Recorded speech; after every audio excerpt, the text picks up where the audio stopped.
Hello my dear student, हम NEET 2019 का question discuss कर रहे हैं। इस क्वेश्चन में हमसे बोला गया है in the circuit shown below the reading of voltmeter and ammeter will be. देखो बहुत ही अच्छा क्वेश्चन है। कंसेप्ट अगर जिस बच्चे के क्लियर होंगे वो इसको इजीली अप्रोच कर पाएगा। तो ध्यान से देखना क्वेश्चन में क्या बोला गया है कि यहाँ पर ये दिया हुआ है तो हमें यहाँ वोल्टमीटर लिया हुआ है।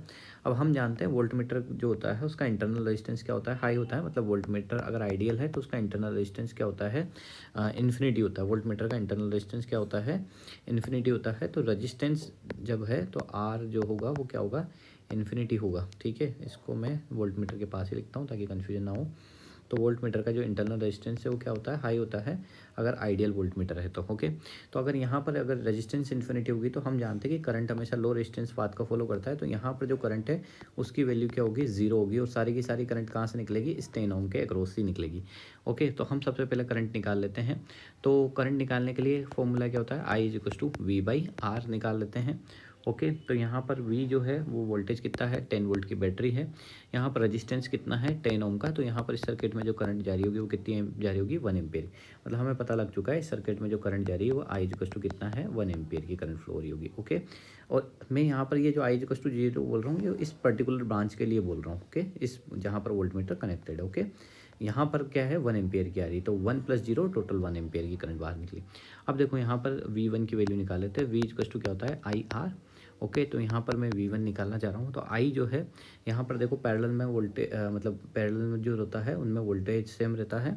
ठीक है, तो यहाँ पर जो है I करंट वो तो क्या निकली, 1 एम्पियर की, और रेजिस्टेंस कितना है, 10। तो यहाँ पर जो वोल्टेज आएगा वो कितना आएगा, 10 वोल्ट। ओके, तो यहाँ पर जो V1 की वैल्यू हो जाएगी वो भी क्या हो जाएगी, 10 वोल्ट हो जाएगी। ओके, तो यहाँ पर V1 की वैल्यू निकल के आ चुकी है और करंट की वैल्यू निकल के आ चुकी है। अब देखो हम सेकंड सर्किट पे आते हैं। सेकंड सर्किट में अगर आप ध्यान से देख पा रहे हो यहाँ नीचे वाले सर्किट में, तो इसमें देख पा रहे होंगे कि यहाँ वोल्टमीटर के साथ रेजिस्टेंस कनेक्टेड है। अब हमें पता है कि अगर आइडियल वोल्टमीटर है तो उसका इंटरनल रेजिस्टेंस क्या होता है, ठीक है, इन्फिनिटी होता है। अब इन्फिनिटी के सीरीज में अगर थोड़ा बहुत भी रेजिस्टेंस आएगा तो वो इन्फिनिटी ही होगा। मतलब इसमें भी, इस केस में भी करंट, इसमें क्या हो जाएगी, करंट जीरो हो जाएगी। करंट जीरो क्यों होगी, क्योंकि अगर रेजिस्टेंस इन्फिनिटी है तो आई इक्वल टू क्या होता है, वी बाई आर होता है। तो I equal to V by R होता है। तो यहाँ पर देखो रेजिस्टेंस अगर इन्फिनिटी होगा तो समथिंग अपॉन इन्फिनिटी करंट क्या हो जाएगी, जीरो। अब इस ब्रांच में कोई करंट जा ही नहीं रही है। मतलब ये पूरा हमें कंफ्यूज करने के लिए दिया हुआ है। इस ब्रांच में कोई करंट नहीं है तो इसका कोई मतलब भी नहीं होगा। ओके, तो हम वापस से I2 निकाल लेते हैं। तो I2 निकालने के लिए हम क्या करेंगे, I इक्वल टू क्या होता है, V बाई आर होता है। V हमारे पास 10 वोल्ट है। अभी भी रेजिस्टेंस हम 10 ओम ही लेंगे। क्यों ये 10 ओम क्यों नहीं लेंगे, क्योंकि यहाँ इस ब्रांच में कोई करंट जा ही नहीं रही है तो उसका कोई मतलब ही नहीं। मतलब ये एक बोल सकते हो एक तरह से ओपन सर्किट की तरह बिहेव करेगा।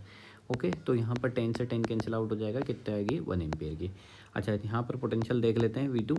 तो V इक्वल टू वही आई आर होगा। तो यहाँ R कितना है, 10, और करंट जो है वो कितने है, 1 एम्पियर की। तो यहाँ V2 इक्वल टू V कितना हो जाएगा, 10 वोल्ट हो जाएगा। तो यहाँ से हमसे पूछा था V1 और V2, तो V1 V2 दोनों 10 आ रहे हैं।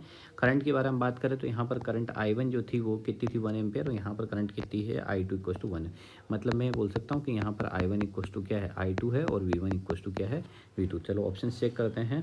तो यहाँ पर I1 इक्वल टू I2, तो ऑप्शन नंबर थर्ड जो है वो क्या हो जाएगा, करेक्ट हो जाएगा, I1 बाई I2 और V2 by V1। Okay, I hope आपको क्वेश्चन समझ में आएगा। Thank you for watching.